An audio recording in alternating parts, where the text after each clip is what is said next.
We'll begin with the workshop shortly, just waiting for our audience members to join. Thank you for your patience.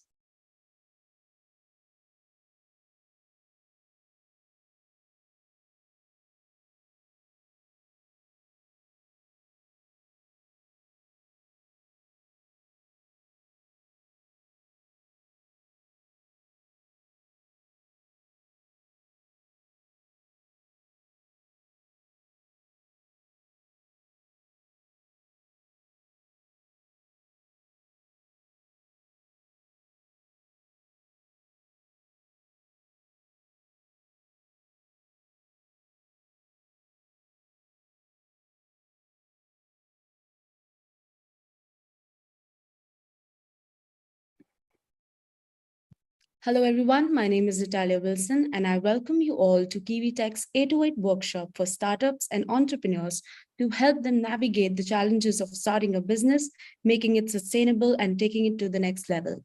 Today, we have a mentor session on branding for startups by Curt Doty, founder of CurtDoty.co.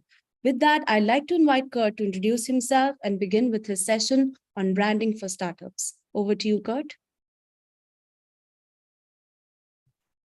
Thank you very much, Natalia. Happy to be here.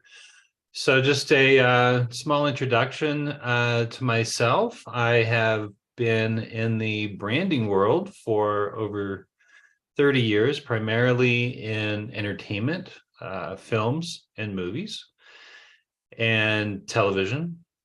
And in the marketing side, I've been doing marketing for probably 20 years. And then most recently, over the last 10 to 12 years, I've been in product development and building out mobile apps. And over the last 6 years, I've been primarily working with startups. And in that process of working with startups, I certainly have learned a lot of lessons. And some of those lessons I want to evangelize and share with you, because what I have found is that there are many founders who haven't considered branding when they are developing their product, which might be an app or a service or anything like that. And so I started a startup accelerator program focused on branding for startups so that I could start to have that conversation when founders initially talk to me and help them realize the importance of it. And so throughout this presentation today, I'm going to go through what is my process of branding in a very streamlined way, but it will also hopefully educate you on that branding means more than a logo. So that said, I'm going to share my presentation and we'll get into it.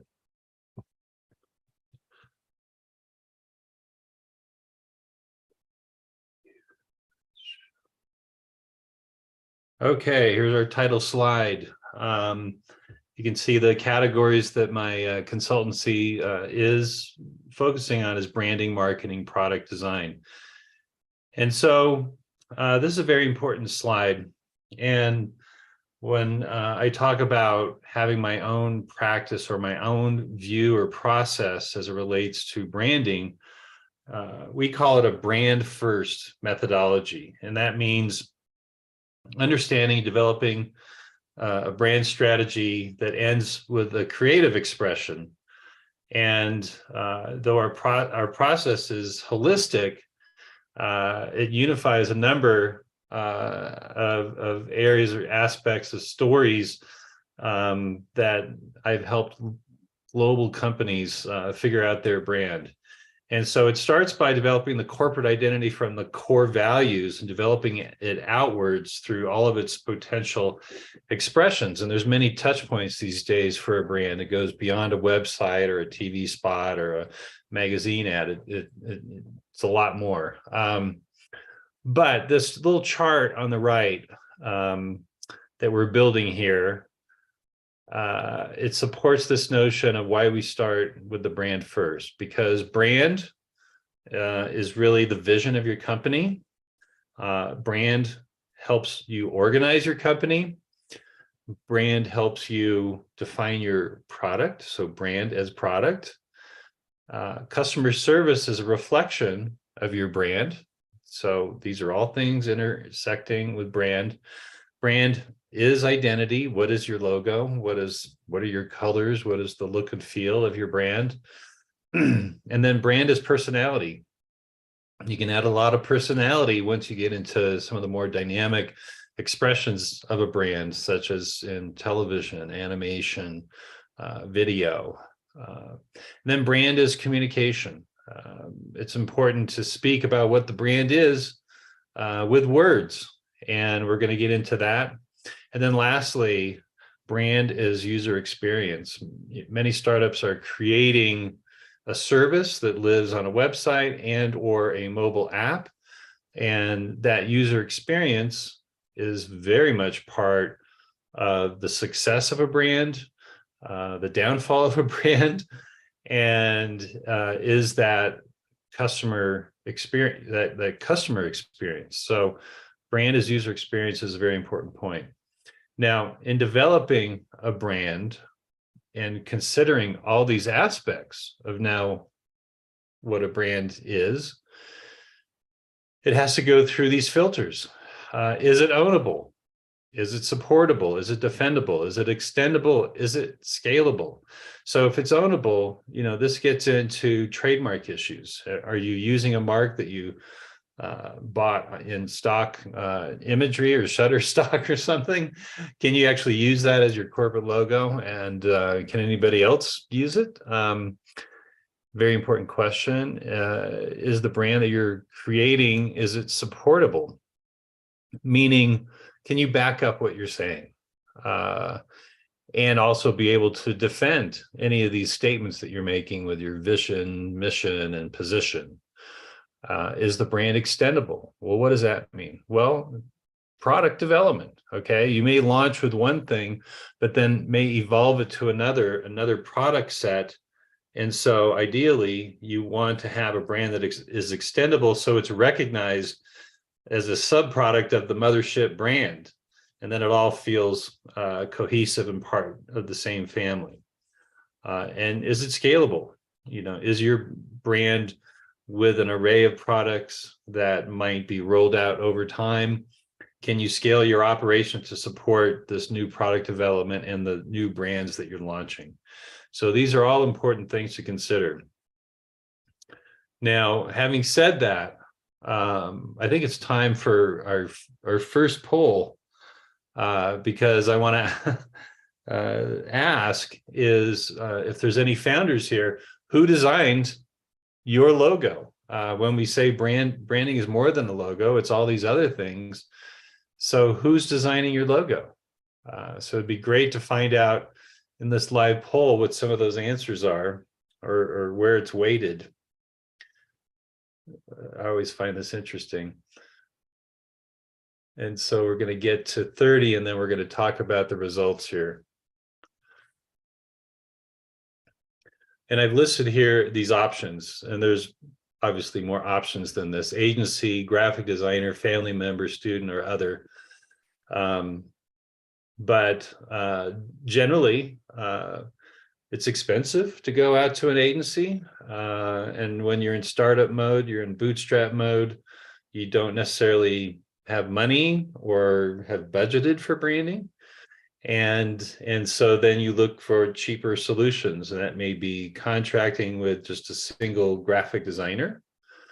And that's looking like that's leading the pack. Some of you may have creative kids or nephews or nieces in your family that are in art school or just have aspirations to be creative. And so many times, hey, can you design a logo? And that's when the family member enters the fray. Many times founders have access to students. They're teaching classes and they recognize talent in their classes. And many people don't know, but that's how the Nike logo was done. One of the founders was a teacher at the local college and asked one of his students to design the Nike logo, and look where we are. I'm not sure how much she made from that. It was a female student. But it looks like maybe we're not going to get to 30 people, 70% participated, but it looks like the overwhelming average was 57% used a graphic designer. So I applaud those efforts because that is a great path. Second was, looks like, well, other, and I don't know what that, what are those some of those considerations. And then family member, then agency. So primarily graphic designer. So I'm going to say that's good. But what I'm going to get into now is another aspect of the brand, and it's the writing. So a graphic designer doesn't necessarily have a practice in the communication skills that are required to develop a vision, mission, and position that may come from, a strategist or a brand writer or a creative director, inside or outside of an ad agency or branding agency. But that's what we're going to get into. So let's close the poll. Do I close the poll? Maybe I can close the poll here. Okay. So what we want to do when we start a branding exercise with me, my consultancy, we want to get to the truth. And so we have a process called the core truth. And so what it is, it's a collaborative effort, usually done with surveys with key team members, the core team, the C-suite, if you have one as a founder. It could be constituents, whether it's salespeople or actual clients or customers. But we want to, I'm coming into this not knowing much about your business. And so I need to learn about the business. So the way we get to the core truth is talking to people. And we do it in a way that is private and confidential. And we share the aggregate information that we glean from these interviews. And those interviews can be in the form of a SWOT analysis. But what we're trying to get to is, what's true about your audience? What's true about the culture and context of your company, your business, your startup? And what's truly differentiating about the brand, about this service? What is your USP, your unique selling proposition? What's the truth about the category that you're in? What are the dynamics there that have led you to believe that you have an answer to this certain problem within a certain category, a certain business vertical? And then connection. What does it mean to be connected to your audience? How are you connecting? What is that type of connection? Is there an emotional connection? Branding certainly plays up those things when it comes to communication and tugging at the heartstrings of someone to buy your product because there's a reason that you're doing this. So we get this aggregate information, and then we come up with a core truth that starts to define the category and become the basis for the brand building. And what that leads to is those 5 categories. And this is an example. This is Jatai. It was a pivot that I did with a brand. It was a 70-year-old company, manufacturer and distributor, and they needed to pivot to declining sales. So we needed to know all these things about what are the truths about their business. And so these became actionable insights based on those truths that become an action plan of what they're supposed to do to turn around the company. And so all this collection of data, all these interviews, it's all words, people talking, there's curation, there's some insights developed from, I heard this in an interview and it seems to be corroborated by this other founder, and I think we need to go in this direction. So it's all about words, and that's the communication platform. And so what we want to work towards is developing the core values of a brand. What are the core values? Well, generally, they're referred to as brand pillars. They become these verbs and words that describe feelings about the company. Are you honest? Are you trustworthy? Are you leading in technology? All these different qualities vary depending on the different type of service that you're creating. So what you need to come up with is, maybe it's 6, maybe it's 5, maybe it's 3. There's no specific set of numbers, but it shouldn't be 10 because then you start to get some repetition. So there's a process in which we, prioritize words and then come up with supporting statements. Like, let's just say in the polling and the interviews, we came up with 20 great words that describe the company. Well, how do you get that down to 6 core values? Well, the way you do that is some of those words that made up the 20, they may be great words to integrate into a supporting statement of the rationale of why you have a certain core value.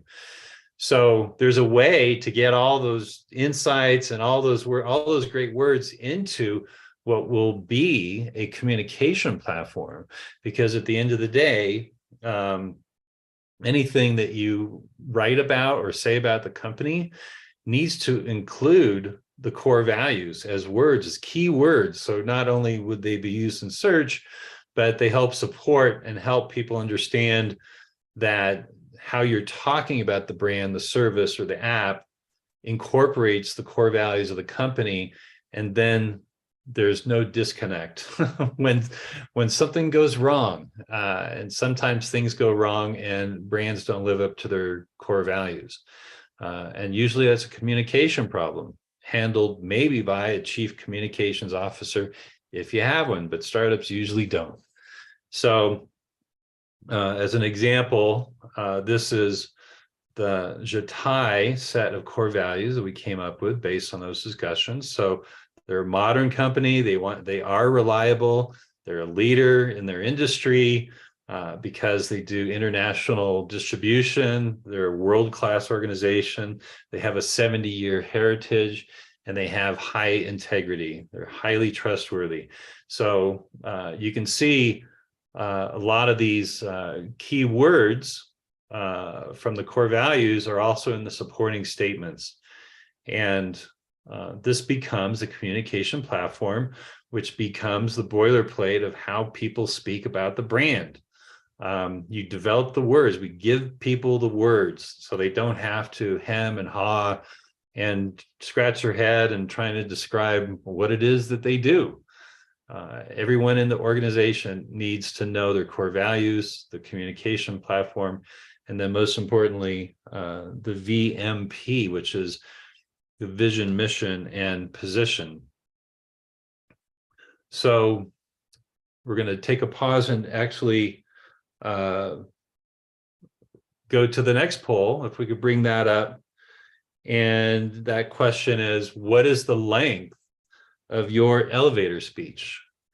Now, people talk about the elevator speech as something that you get in an elevator, someone says, hey, what do you do? And between floor 1 and floor 5 or 13 or whatever, you need to explain to this person, the stranger in the elevator, what it is that you do. And so that may be short and may be long, but it's an elevator ride. So I have asked in this poll, is it 10 seconds, 30 seconds? Is it 3 minutes? Or do you even have an elevator speech? And so looking at 19 to 35 participants here, it looks like 30 seconds is a leader in terms of some founders feel that they can get it down to 30 seconds, which is great. It's even greater if you can get it down to 10, and that's coming in second. So that's good. 3 minutes is probably not an elevator speech. It's a little long-winded. I think you're going to have to exit the same floor as the person you're talking to and explain walking down the hall exactly what you do if you're taking 3 minutes. But predominantly, it looks like 30 seconds is the winner. So that may be all we get with our 54%. So let's close that poll and let's talk about the VMP. I guess I can close the poll. did that before. Okay. So what is the vision statement? We've done all this research. We have core values now. We have a communications platform. And the vision statement is something that is so basic, and it needs to be basic. It needs to be so simply stated that it is one sentence. It's what the world will look like after you finish changing it. So, as an example, fill in the blank here. To be the North American leader of artificial intelligence globally. You can fill in the blank here, but all of a sudden it starts to feel like, yeah, okay, that's something people can get behind. And, then you have to start to own it and be able to defend it, like I talked about before. So that's the vision statement. And it often gets confused with what is the next element of the VMP, the mission statement. And that is what's wrong with the world and how you intend to fix it. Okay. It becomes more tactical. Vision is like, the rays of God are exclaiming the vision for the company. And then the mission is the nuts and bolts of what it is you're going to do and how to get there. And how you're going to get there becomes tactical for the people that work for who created the vision. It's like, what do I do every day at work? It's like, your mission is to do this. So this new company specializes in what you do in this category, and we provide these types of services executed in this way, and that's how we will execute or deliver these services. So it's a little more compound. It's literally probably 3 sentences, but it's not one, and it starts to get into tactics, okay? Because it's a tactical thing. And that's the mission statement. Now going to the next, it's the positioning statement. And it adds another layer of complexity because it is exactly who you are serving, meaning you've defined your audience, your demo, your psychographic, your personas, and what you are serving up and how you serve it. Okay, so here's a fill in the blank exercise. So to this audience, to baby boomers, our new company is the leading manufacturer of eyeglasses. I wear them. I'm a baby boomer. In the category of smart glasses. And our unique selling proposition is this: we can do e-commerce through glasses, let's say. I'm just making this up on the fly. And we deliver online. Vision, mission, and position. You need to have all 3. What happens often is in the collaborative process that I use, they start morphing into just one statement when they need to be 3 distinct statements. And so these types of exercises start to show and highlight the differences between them. And there's very specific reasons why they need to be different. So, who are you working with? Let's just say I'm doing this exercise with a founder, but whom might have that founder or CEO brought in to be the approver of what we're doing here? Because in this process, I might have talked with salespeople, other constituents like potential customers, friends and family even. But who is ultimately responsible to be the steward of the brand? And so that's my next poll. If we could bring that up. And the question is, do you have a CMO? Because a chief marketing officer is usually in charge of this. Very rarely do you find a chief branding officer. This was a hard lesson for me to learn once I had worked for a large branding agency and left that agency. I thought, hey, I'm a brander and I can do branding. And then I found there was no one to talk to about branding because no one had a budget for branding. So here's the poll here. Do you have a CMO? And it looks like no is leading here. And I suspect that we have a lot of founders on the call. So they're in various stages of their startup and or business, early stages. And so it becomes a problem. And so it's a situation where I can do this whole process and work with founders, which might be a CTO, a CEO, and maybe a COO, operations. Operations starts to become the default because they need to make sure the whole operation is working.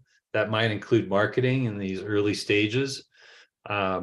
But what we'll develop is a complete style guide so that it can be handed off and implemented by a new CMO once you get one.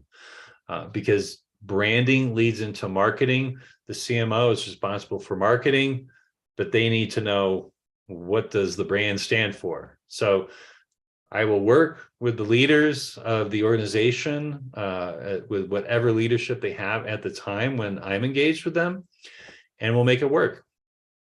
Okay, so let's take down this poll, but it looks like most founders do not have a CMO. So I'd say that's an important hire in the next year or so. So let's go to the next slide.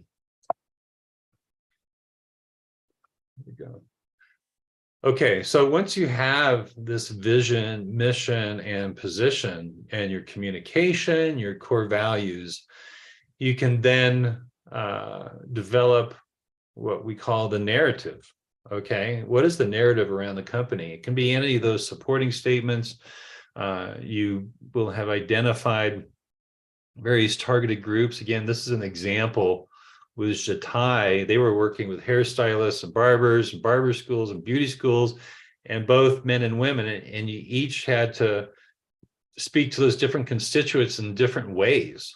Okay, so that means, if you're a hairstylist, you care about the quality of your products, and you're going to speak to them differently than you are a consumer, a female consumer who isn't necessarily going to buy the high-end equipment, but wants something, affordable. So that story, that narrative that's told, could be done with the influencer community, is certainly a big trend, or it could be done with your own social amplification through your own social channels. So, all these things it's a cumulative effort in order to get the story out there, which begins the seeding of marketing. And sorry,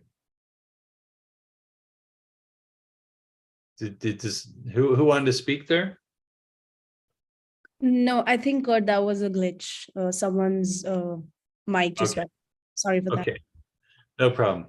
Okay, so I just wanted to share with you the brand that was developed. You've seen the words and the positioning, but this was actually the evolution of the brand, which delivers on those core values. So very modern, very relevant, and you can see these people, so people can relate to these images. Now, even though I did the complete brand, I did, hey, this is what your a trade show booth could look like. They ended up could not afford that, so it brings up this other aspect about budgeting for branding. So let's bring up the next poll, which asks the question, have you budgeted for branding?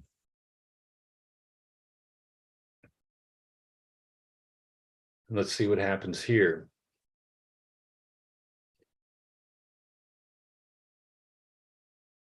So it looks like the no's are winning. It's kind of a close race.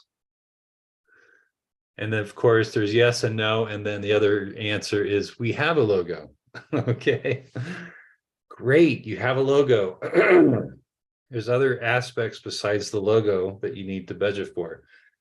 Trade show booth, as a matter of fact. But it looks like a close race between yes and no. So for those who have budgeted, kudos to you. You have thought ahead. For those who haven't, you're operating at a deficit, and at some point it's going to hold you back from really being able to market your product, because you haven't gone through a branding exercise like this or developed a scalable and extendable brand to cover other products that you might be developing. So I think it's very important to note budgets are important, and it's often overlooked. So I appreciate the ones that have budgeted. So let's close this poll and to get to the next slide.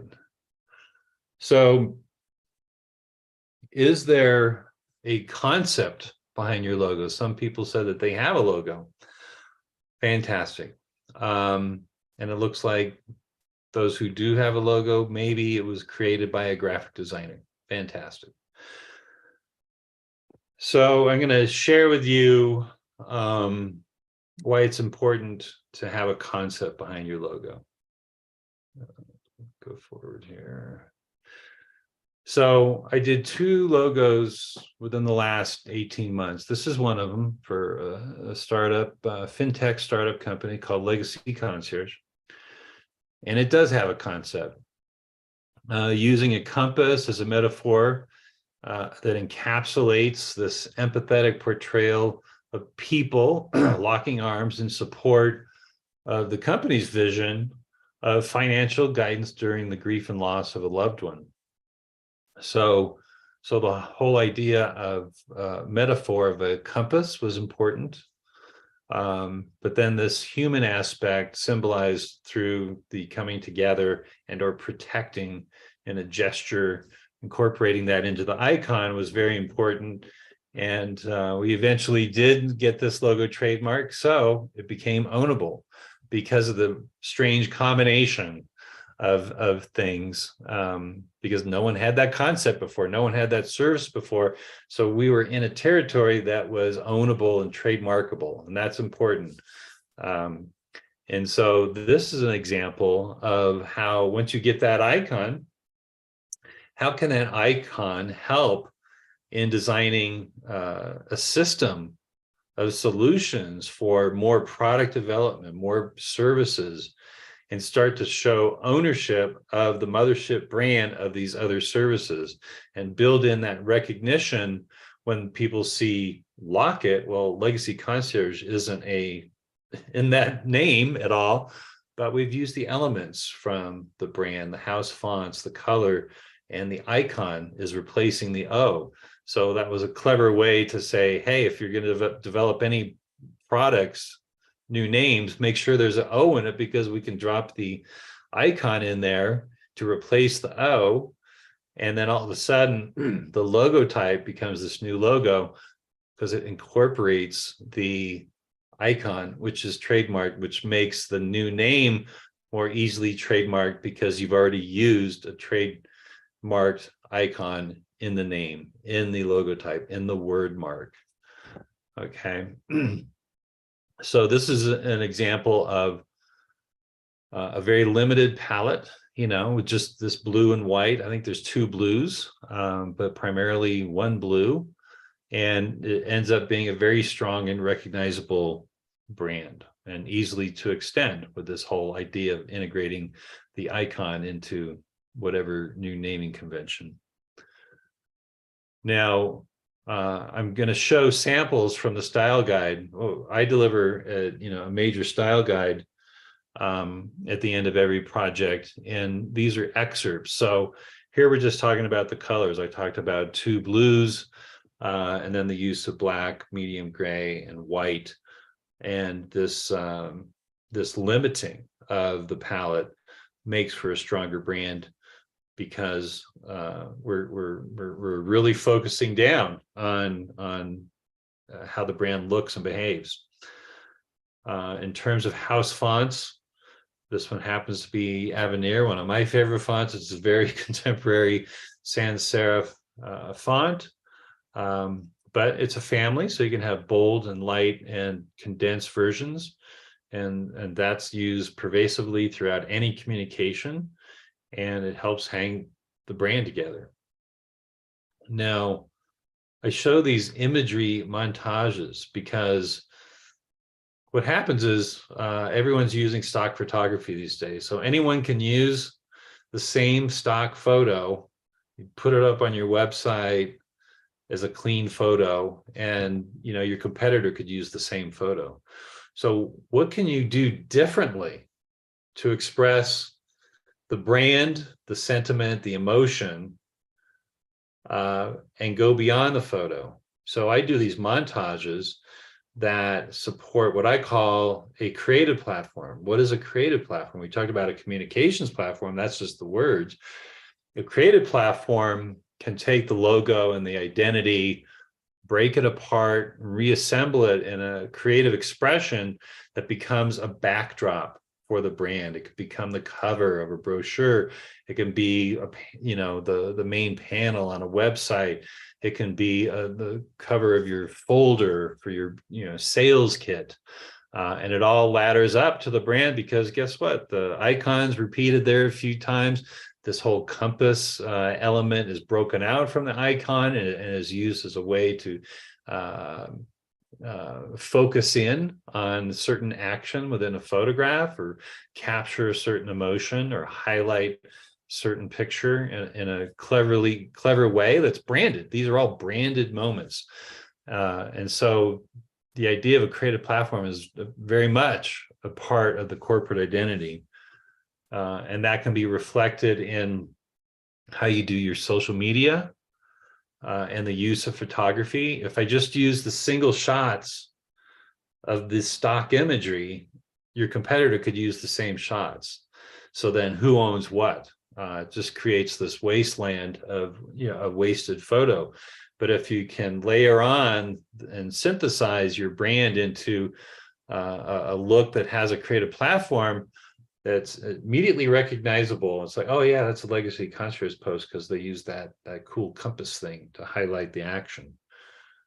And then, as it relates to advertising, these are just sample ad layouts, but these become very distinctive. Yes, it's a stock photo, but again, the presentation, the layout, the whole gestalt of the whole ad feels branded, and that's how a creative platform can help. Otherwise, people just put up a stock photo and you have the logo at the bottom, and they say, "Hey, we got the logo. What's wrong with that?" It's like, well, anybody can use that stock photo. That's what's wrong with that. So what are you doing differently?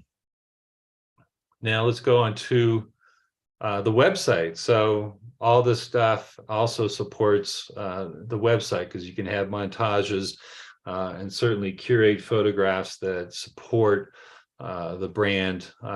But again, in whatever expression, whatever touch point, we always want to be consistent and celebrate the brand wherever we can. Here's the second one. Digital Age came to me.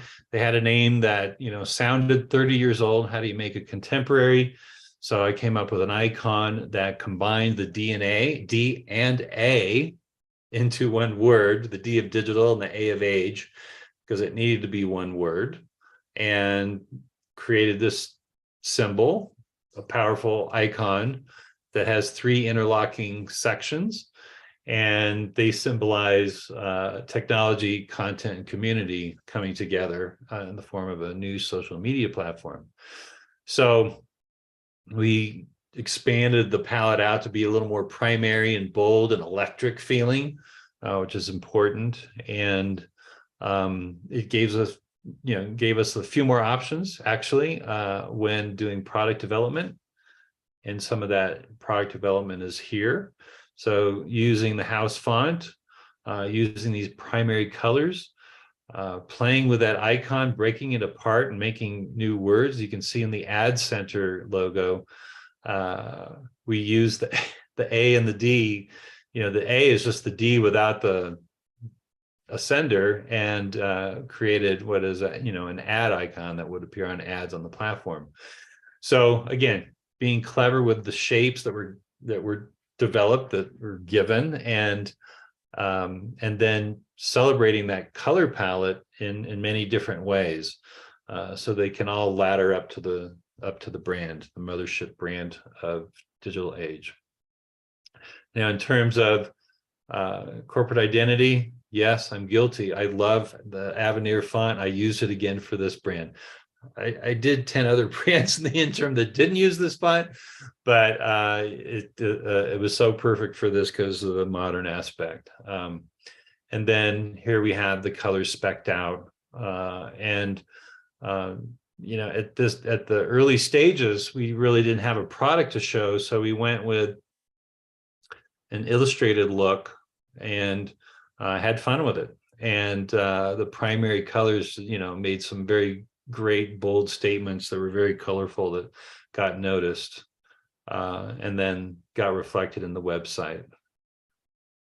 And so that is really the end of my presentation. And I think what the last poll I have is, do you have a brand style guide? So if we can throw that poll up there, it'd be great to know where everyone's at with their style guides.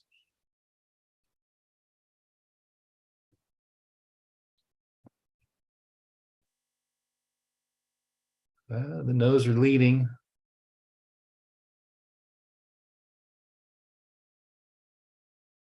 And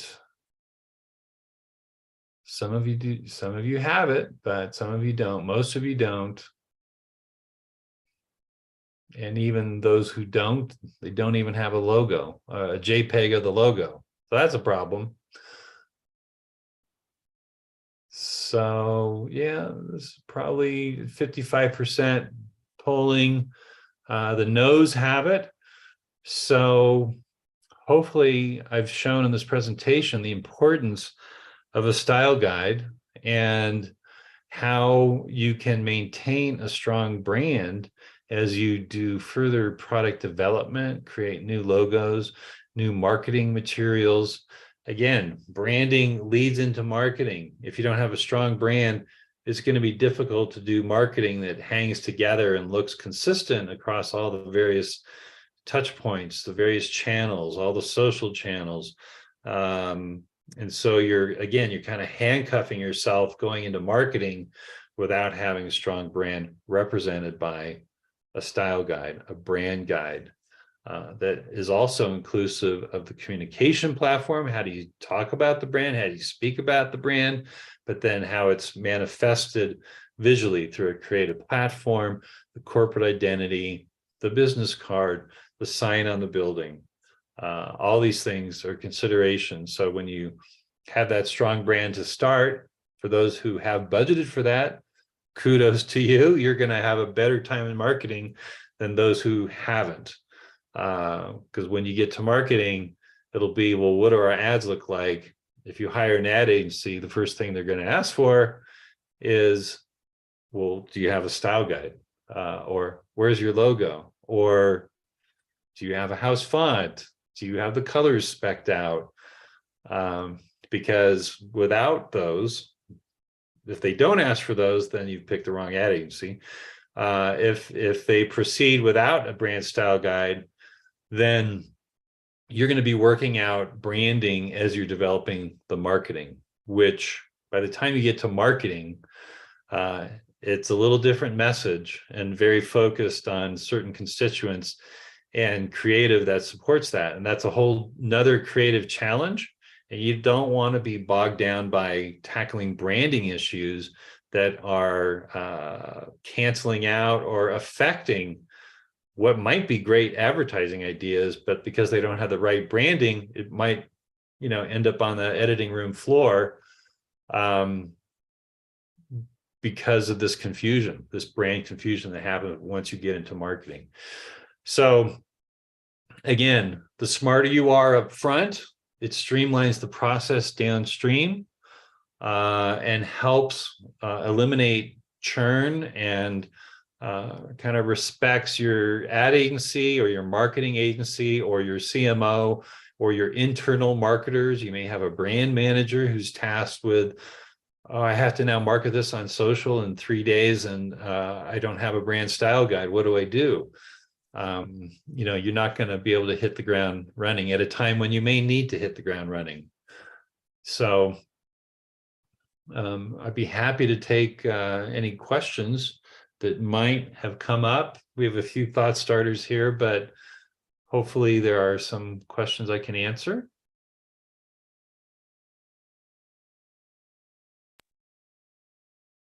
Thanks, Curt, for that session. Please, if you have any questions to Curt, please feel free to write them in the chat or in the Q&A, and we'll take them up. In the meantime, Curt, I see a question in your list of critical questions. Do you have a naming strategy for your products and sub-products? Could you explain more on this, please? Yeah, so there's an opportunity in product development, product design, which, you know, might fall under CTO's purvey. Like if it's a technical product or a mobile app, the CTO might be in charge of the product development, which, you know, the evolution of user experience design, which is part of branding, you know, should be part of that product development. So what you want to look for in branding is creating opportunities for clever naming that can be ownable once you get to creating sub-brands. You know, think about what Apple's done and why they went with iPhone versus Apple phone. You know, they eventually kind of own that naming convention, right? Because they flooded the market with all these products. So that was a naming strategy, and then they owned it and they could trademark it. So if you have a naming strategy that comes from the brand, let's say, you know, in terms of what you saw with Digital Age, you know, we ended up using the D to talk about D comics or D podcast. And again, you can't own the word podcast, but you could own the word D podcast because they're Digital Age podcasts. So, you know, that's what makes product development fun is leveraging the brand into your product naming. And it also creates a more ownable situation that can be trademarked. So both of those logos that I shared with you today were trademarked. And so they're registered. They get the circle R. And that doesn't happen with every brand because the graphic designer, if they hired one, didn't do enough research, or they didn't hire a graphic designer, went with a college student who didn't know that they needed to research whether someone had a mark like that before they turned in their logo. So that's how naming and a naming strategy kind of dovetails and comes out of a branding exercise and creates opportunity. You can choose to ignore the opportunity, but again, how can you streamline this process and work towards ownable products and names that are more trademarkable so you don't get challenged out there in the market with your product, whatever it may be. Thanks, Curt. We have a couple of questions in chat. So the first one would be, on average, how much does it cost to trademark your name, logo, etc.? Well, I'm not a lawyer, and I don't pay for those legal costs for my clients. I recommend patent or legal trademark patent attorney. And those prices can be anywhere from as low as $600, but generally, if there's challenges, it can get up to $3,000, if not more. So it's a worthwhile investment to at least budget $3,000, and that goes to the lawyers who do all the due diligence. You know what they'll do an international search and come up with discovery. This happened with one of the name of my consultancies, Virtuoso, where I thought I was clever. It's like, oh, I'm going to spell virtuoso because I'm dealing with vertical content, and I spelt it Vertuoso, but actually that's the Spanish translation for of virtuoso, which is someone who's mastered their craft, whether they're a violinist or something.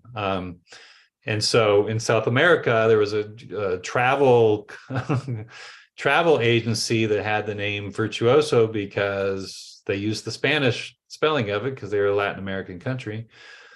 and they contested my trademark filing. They weren't in the same category, but it put and not an impasse, but it put a hurdle in the process. So, but that's the kind of things that will come up when you finally do hire a lawyer. They're going to do that due diligence globally. And that's important because you may not think you're going to be a global company, but even if you launch domestically, you can have challenges internationally, even though you may not be in those markets, that just start to muddy the waters and prevent you from owning the name of your company. So you do want to hire lawyers to help you with that. All right. So the next one would be when you're a startup, you have very limited funds. So the idea of having funds for branding seems far from reality for most. So the question is, what is a simple, impactful tactic to use so you can create some brand awareness? Okay, let's talk about brand awareness, because what is a brand? Because we talked about all these things that a brand can and should be, and it is more than a logo. But the brand is really what is retained by a user, someone who comes in contact with your brand. They're going to remember something about it. They're going to either remember a great customer experience, like, well, that was easy, I'm going to come back and do that again. Or they're going to say, you know, I've been seeing these billboards with this logo, and I finally bumped upon a social media post. I clicked through the website, and it's a really cool service. I like it a lot. So what people remember about the brand, that is the effect. That is branding. Now you ask, what do you do in a pinch when you don't have any pennies to pinch to create a brand? I think it's important to take it upon yourselves to actually do a competitive search. Okay, how are you different than your competitors? And that's direct or indirect. And what you want to make sure, however you do it, however you can scrape it together, you need to be different than your competitors, and you need to try to be unique. Okay. And so that has to be the goal. So how do you do that on, very little or no budget? I think that's the question. So there are services. I don't like to recommend them, but a company like Fiverr, who is a source of many graphic designers, animators, editors, all coming together and saying, hey, hire me. I'm in Pakistan, I'm in Bangalore, whatever, but here's my affordable price to get you what you need for a logo. Do they do all the due diligence and all the research that I've just described? They may not. And you kind of start to get what you pay for. Sometimes it could be $100, $200, and they say, okay, I'll give you 3 rounds, and you get the 3 rounds, maybe. What if you don't like the logos that they do? So you just lost that money, or you have to continue with them, and they say, okay, well, that's a new project, so now I have to charge you another $100. It just becomes this churning process that I find not collaborative and doesn't lead to great results, because it doesn't have all that kind of front loaded research at the beginning to help a winning solution make it to the end. That, again, the ultimate test is, can you trademark that logo? So I mean, those are the considerations that, it's not ideal if you haven't budgeted. That's why I do these seminars, to evangelize. You need to set aside some money, in your angel round. If in your friends and family investing, they ask, well, what are you going to use the funds for? It's like, oh, it's all going to the technology to build the app. It's like, well, that's great. Well, what are you calling the app? Oh, I haven't thought about that. Okay, well, then what's the logo? Well, we don't have a name yet, right? So it's it's a cart before the horse, or the horse before the cart. And you know, my job is to illuminate the need, highlight the pitfalls if you don't do it. But if you do it, and a major portion of the group here today has done it, they've allocated funds. Their success rate is going to be greater moving forward, and it will be an easier job as you flow into marketing. All right. So the next one will be, where is a good place to go if I want to start looking for a CMO? It seems these days there are a lot of freelance options. Yes. So, founders, when they're looking for money, they're judged by the team that they've built. That's a critical factor for investors, whether they want to support a company. So, we talk about the C-suite a lot, the CEO, COO, CTO, CMO. Now, CMO is probably a lot less priority than the first three, but if you have someone, if you can get someone on your team, you may not have to pay them because you don't have any money to pay them, right? But they've agreed to be part of the team. Maybe they're part of the cap table, or get some type of shares or ownership of the company, whatever. The stronger your C-suite, say that 10 times fast, the stronger your C-suite is when you're approaching investors, the more likely you're going to get money. Now, if there's no money coming in and you say, well, I'm a founder, I have a co-founder, I'm like, I'm a businessman, and then I have a CTO, and that's all we have right now. Well, that means, okay, maybe you don't fill out your C-suite and you go the next level down. You have president, you have vice president, you have director levels. So you can hire those people. They're a little more affordable because they're down the chain, right? You may not have to give them part of the cap table or shares in your company, but they could help with the tasks that need to be done during this phase. This phase meaning starting your company, brand creation, product development. And so it helps if you have someone like that on the team that can help guide someone else that you may hire when you hire an agency or a consultant like myself. It gives a point of contact, and some organization and some focus on these things internally. Now, I think the question was, how do you find a CMO? So my response was, yes, CMOs are hard to find. They're expensive, sorry. And you may not need them. So then you can look for going down the food chain in terms of getting a director of marketing, let's say. And that all of a sudden becomes more affordable. And there's many out there that were just laid off by all the tech companies. So you can expand your search beyond the C-suite. Otherwise, do work through recruiters, because they're going to know who's available and who's right.